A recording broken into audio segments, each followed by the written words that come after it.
Why did the Russian military miserably fail in Ukraine? 3 weeks into its invasion of Ukraine, the scale of Russia's military blunders are becoming clear. When Russia first invaded Ukraine in late February, many experts predicted that the vast Russian military would swiftly outnumber and defeat the defending forces. However, more than 2 weeks into the conflict, Russia is still yet to have taken the capital city of Ukraine, and the speed of the offensive seems to be slowing. Despite the death and destruction caused by the Russian attack, Ukraine's military has held up better than experts predicted, and Russian advances have been slower than feared. Now President Putin, who already faces sweeping financial sanctions, is confronting the prospect of an increasingly violent and lengthy campaign. According to The Economist, Russia has spent billions of dollars on warplanes over the past decade, adding around 1,837 support aircraft, 1,507 helicopters, 485 training aircraft, 440 fixed-wing aircraft between 2009 and 2020.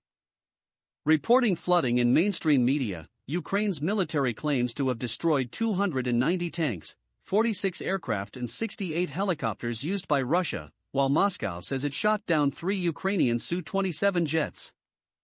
The Pentagon says some Russian jets are avoiding Ukrainian airspace, apparently to avoid being shot down by Ukraine's air defense systems. This still leaves Putin with a huge air force and vastly superior military, but there is now a sense that Russia's failure to control the skies above Ukraine is costing them dearly. The Russian warship that bombed Snake Island in the Black Sea on the first day of the invasion of Ukraine has been destroyed, the Times of London reported last week. The report, quoting Ukrainian military sources, said that the large patrol corvette Vasily Bykov was destroyed in a missile attack near the port city of Odessa last week. Meanwhile, the Russian army is finding out the hard way that, besides anti-tank missiles, land mines, and Molotov cocktails, one of the greatest threats to tanks is the earth itself, at least when it's mixed with a little too much water. Before Russia invaded Ukraine last week, the internet was filled with images of Russian armor and other vehicles stuck in the mud. Russia's losses in material are also significant. The Oryx blog has recorded 1,034 Russian vehicles, artillery pieces and aircraft destroyed, damaged, abandoned, or captured. These include 173 tanks, 261 armored and infantry fighting vehicles, and 28 surface-to-air missile systems. Drone footage has emerged of a Ukrainian ambush on a Russian armored column just outside Brovary, an eastern suburb of Kiev.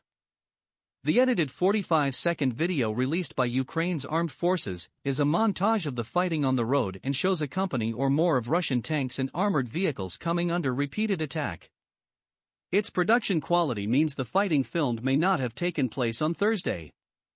On the ground, Russia is facing Molotov cocktails, NLAW, Javelin, and M72 Law anti-tank weapons. Russia is facing a barrage of Stinger and Buk missiles on the air, not to mention Turkish Bayraktar TB drones are filming the destruction of tanks and armored vehicles. Bayraktar TB2 is also armed with MAML missiles, and causing serious destruction of Russian armored vehicles. The outcome of Russian President Vladimir Putin's war is still far from certain. Little information exists on Ukrainian forces' attrition rates, while Russia's military still outmans and outguns that of its neighbor. The bad news is Russia is running out of cruise missiles and bombs. The Russian military lacks data links, networks, logistics, modern targeting pod, guided weapons, proper multi-domain training and operational experiences. Indeed, the Russian military can't fight the multi-domain war. Be sure to subscribe and follow us on Twitter, Facebook, YouTube and Instagram.